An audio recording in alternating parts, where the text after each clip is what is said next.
പിടിച്ച് പൊങ്ങി വരാൻ നോക്കുക. പക്ഷെ ഇത് കയറിട്ട് ഒരു കൊട്ടയും കൂടി ഇട്ട് കൊടുത്താൽ അത് ചിലപ്പോൾ കടിച്ചു കയറി വരുമായിരിക്കും. ആ കയറി നല്ലപോലെ കടിക്കുന്നുണ്ട്. ഓ കഷ്ടതാ, അത് വെള്ളത്തിൽ താന്നു പോകുന്നു.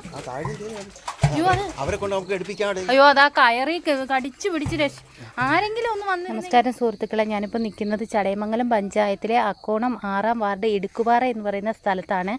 ഇവിടെ ഒരു ഉപയോഗിക്കാതെ കിടന്ന ഒരു കിണറ്റിൽ, 4 സൈഡും കാടൊക്കെ കയറി കിടക്കുന്ന ഒരു കിണറ്റിലാണ് ഒരു നായ്ക്കുട്ടി കുടുങ്ങിക്കിടക്കുകയാണ്.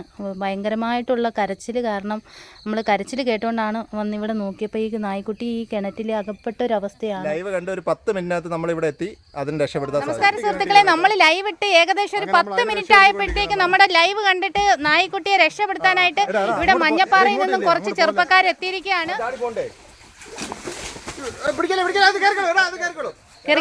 രക്ഷപ്പെട്ട് അങ്ങനെ അതിന്റെ ജീവൻ നമ്മൾ രക്ഷിച്ചു. കണ്ടോ, അത് രക്ഷപ്പെട്ട് നമുക്ക് അതിന്റെ ജീവൻ രക്ഷപ്പെടുത്താൻ സാധിച്ചു.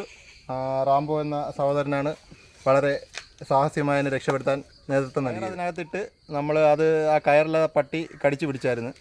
അത് നമ്മൾ എങ്ങനെയെങ്കിലും വലിച്ച് അതിനെ എടുത്ത് അത് ജീവന് വേണ്ടി തുടിക്കുമായിരുന്നു. എങ്ങനെയെങ്കിലും അതിനെ രക്ഷപ്പെടുത്താൻ പറ്റി. നന്ദിയുണ്ട്. നിങ്ങൾ ഇത് വന്നില്ലായിരുന്നെങ്കിൽ ഈ പട്ടി ഇന്ന് ആ വെള്ളത്തിൽ അത്രയ്ക്ക് ഒരു വെള്ളം മീഡിയ ചെയ്തിട്ടില്ലായിരുന്നു, നമ്മൾ കാണത്തുമില്ലായിരുന്നു, അറിയത്തുമില്ല. നല്ല വെള്ളം ഉണ്ടായിരുന്നു അതിനകത്ത്. ശരിക്കും ഇവിടെ കാണത്തില്ല, ഒരു കാട് പിടിച്ച പ്രദേശമാണ്. ഇവിടെ ആ ന്യൂസ് വന്നില്ലായിരുന്നെങ്കിൽ അത് ശ്രദ്ധിക്കത്തില്ല, ആരും കാണത്തുമില്ലായിരുന്നു.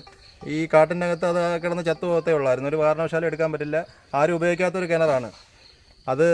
എങ്ങനെയെങ്കിലും അതിൻ്റെ ഉടമസ്ഥരെ കണ്ട് അത് മൂടുകയാണെങ്കിൽ അല്ലെങ്കിൽ മണ്ടയിൽ എന്തെങ്കിലും ഇട്ട് അടയ്ക്കുകയോ ചെയ്യുന്നത് നല്ലതായിരിക്കും. അതിനകത്ത് മനുഷ്യർ പോലെ വീഴാൻ സാധ്യതയുണ്ട്. ഒരു മറ പോലും ഇല്ലാത്തൊരു കിണറാണ്, കാട്ടിൻ്റെ നടുക്കാണ്. ചടയമംഗലം കേന്ദ്രീകരിച്ച് പ്രവർത്തിക്കുന്ന ഈ ഒരു ചാനലിന് വളരെയധികം അഭിനന്ദനങ്ങൾ.